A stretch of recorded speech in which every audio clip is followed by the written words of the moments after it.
La Seconde Guerre mondiale. Même aujourd'hui, elle est considérée comme le plus grand conflit que la Terre ait jamais connu.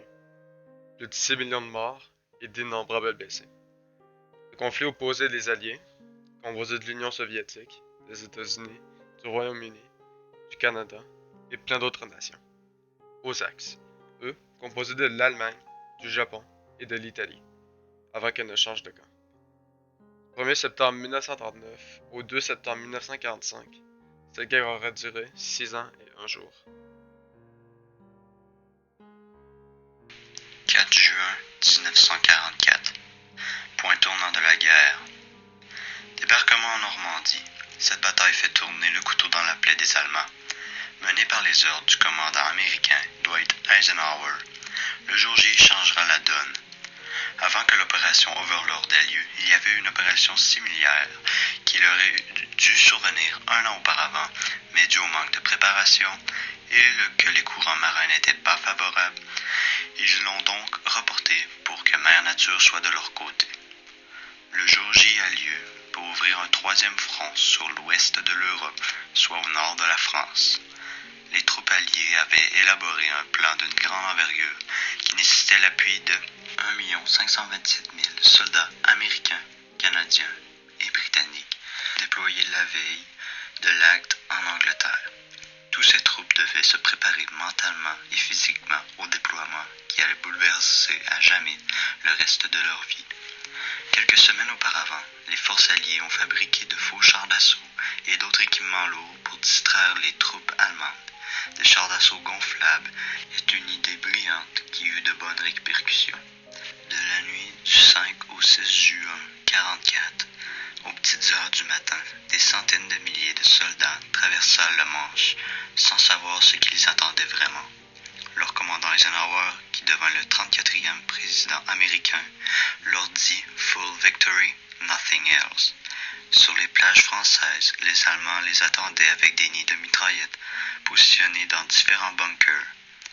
Des fils de barbelés ralentissent les troupes alliées.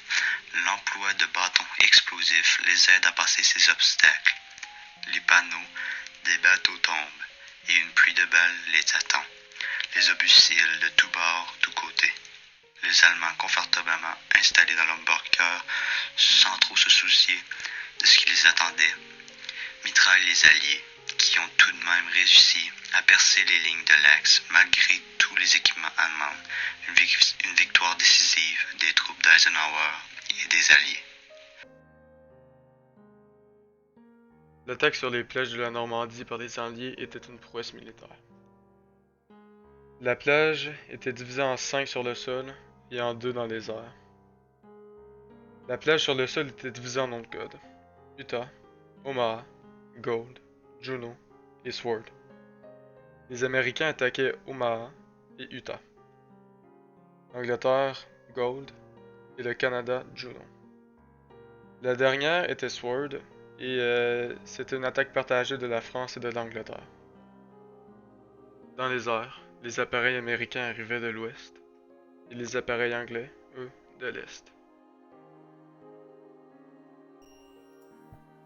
Devant vous, passionné de la Seconde Guerre mondiale et fin connaisseur des moindres petits détails de cette opération militaire historique, je me permets de vous poser une question, qui, il me semble, n'a jamais vraiment été prise en considération et débattue correctement. Et pourtant, elle est essentielle. La guerre n'était pas déjà finie dès la déroute allemande de Stalingrad. Si les Américains ont débarqué, n'est-ce pas juste pour limiter la future puissance soviétique? Je crois que l'on a tendance à idéaliser l'invention américaine. Les vrais vainqueurs, ce sont les Soviétiques. C'est leur sang qui a coulé. Sans eux, jamais les Américains n'auraient débarqué. Bien entendu, je suis heureux que les Américains aient débarqué. Ce sans quoi, je ne parlerai pas allemand, non, mais je parlerai russe, et je vivrai sous le joug communisme. Mais voilà, le débarquement n'est-il pas une intervention militaire de second ordre dans la guerre?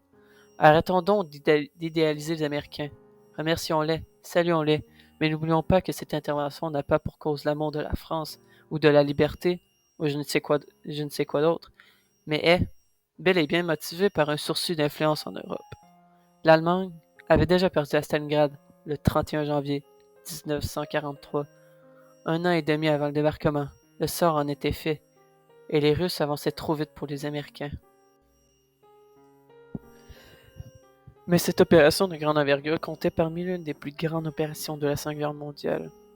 Celle-ci comptait 1 527 000 sont le nombre de soldats américains déployés en Angleterre la veille du jour J. 200 000 sont le nombre d'obstacles de plage installés par les Allemands le long du mur de l'Atlantique. 200 000 sont le nombre de véhicules alliés de toutes sortes débarqués en Normandie le 6 juin 1944 à minuit. 11 590 sont le nombre d'appareils alliés, chasseurs, bombardiers, transports, reconnaissance et planeurs utilisés.